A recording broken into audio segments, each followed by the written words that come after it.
Yolda giderken size Japonya ile ilgili biraz düşüncelerimi anlatayım. Japonya Tokyo'ya indiğimde oranın Sapporo'dan biraz daha farklı olacağını biliyordum. Çünkü nüfus olarak yoğundu. Dolayısıyla Shibuya'dan bir tane kendime kalacak dorm buldum ki orada tüm oteller çok pahalıydı. Benim bulabildiğim en ucuzu, yanlış hatırlamıyorsam 12 dolardı. 12 Kanada dolarıydı. O da yaklaşık o zamana göre günlüğü 50-60 TL yapıyor. Ki bulabildiğim en uygun dormdu. Yani dorm dediğimde askeri koğuş gibi bir yer. Bir odada 40-50 kişi kalıyor.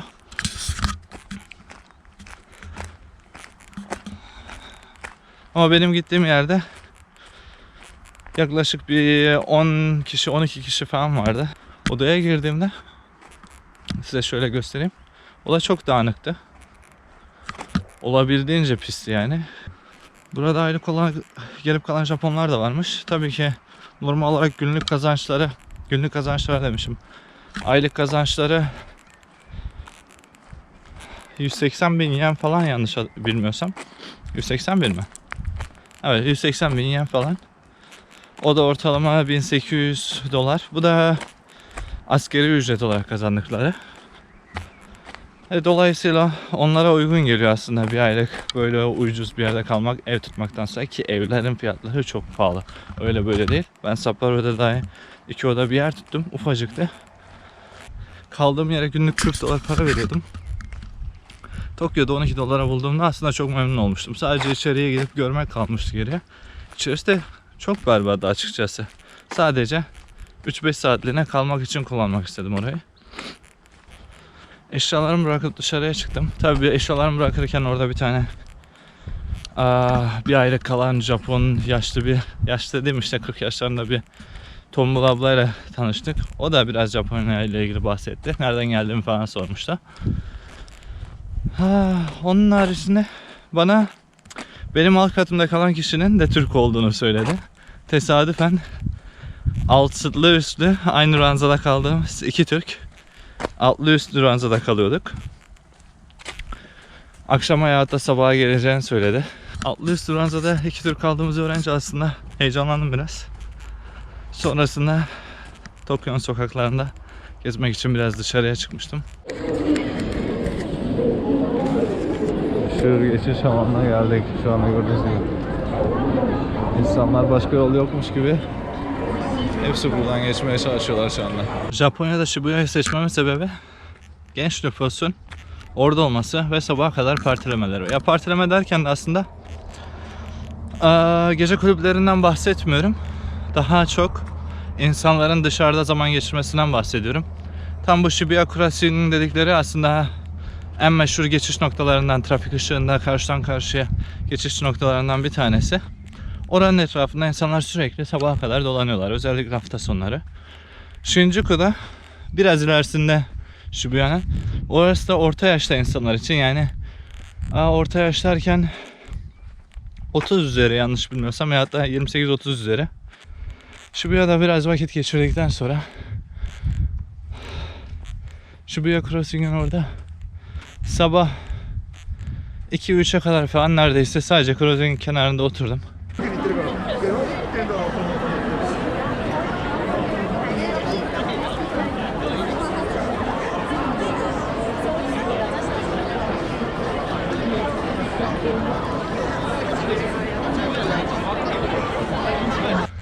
Ve etrafı kestim açıkçası.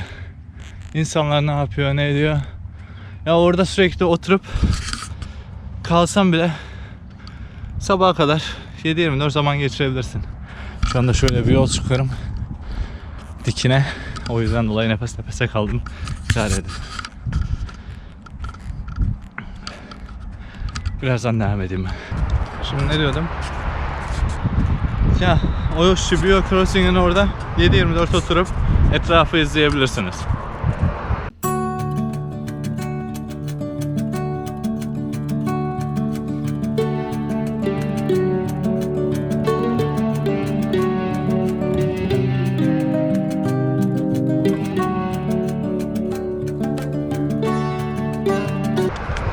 Ertesi günün sabahında kalktığımda tam dışarıya çıkarken alttaki Türk arkadaşın da uyandığını öğrendim. İsmi Vatan bu arada.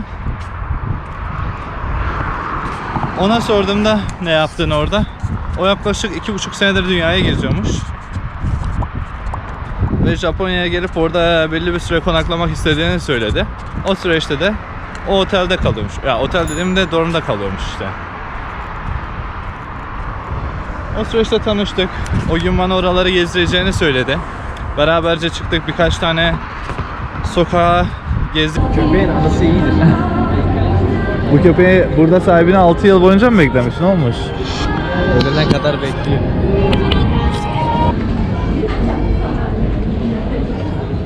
Evlerinin altındaki parkingleri 50.000 dolara, 70.000 dolara satıyorlar. Kendi kondolarda yaşıyorlar diyelim. Hani kondoları var, arabaları yok.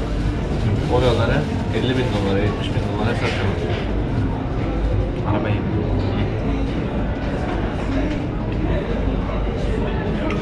Bu Toronto aslında son birkaç senede çok pahalılaştı. O da Çinlerden dolayı. Geldiler, Her yere gelmişler. geldiler öyle bir yatırım yaptılar ki aklın hayalin durur. Hiçbir tane boş ev kalmadı. Hepsini aldılar. Çinler adamlar. oraya yatırım yaparak yerleştirir. Dünyanın en temiz şehri. Bangkok'ta pek fazla bir şey yok da. Timsah yiyor. Ne var acaba sabah? Onlar kendileri için değilmiş ama ben oradakilere de sordum. Lokallerin dediği şu. Bizim için değil buradaki satılan şeyler. Hani o yabancılar için, turistler için koyuyorlarmış onları. Oo. Köpek de var. Domuza mı girse? En sevdiğimiz. Girmek ister misin? Başka bir yerde girer miyiz ya da? Aynen ya. Hani Bayağı canlı bir yer ya bu. sadece şöyle bir bakalım sana zahmet. Girelim içeriden. Sen bunların oyunlarını biliyorsun değil mi? Kumar gibi. Aha. Ben ama hayatta oynamam, sevmiyorum o şeyleri. Hiç vermiyor, kazandırmıyor. Hep veriyorsun. Bittikten sonra bu onların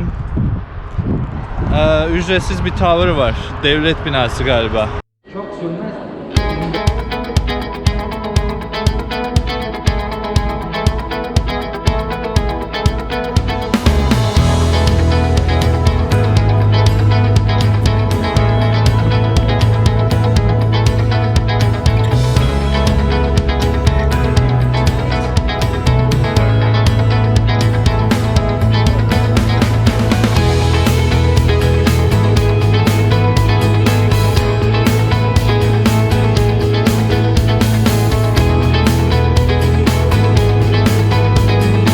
Oraya gittik beraberce. Güzelce Tokyo'nun etrafını gezdirdi bana.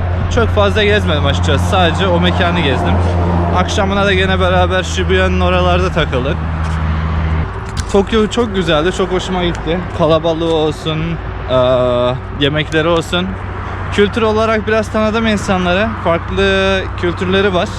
Yemekleri güzel. Ondan sonra bir önceki videoda anlattığım gibi biraz iletişim eksiklikleri var. Onun haricinde Tokyo gayet güzeldi. Japonya gayet güzeldi. Hoşuma gitti. Bir dahaki sefere biraz yaza doğru gideceğim ama. Geçen sefer gittiğimde soğuktu biraz. O yüzden olay tadını tam olarak alamadım oranın. Bir dahakine yaza doğru bir plan yapacağım Tokyo için. Tokyo, Osaka ve Okinawa için. Şimdilik bu videodan bu kadar. Bir sonraki videoda yani Tayland'da görüşmek üzere.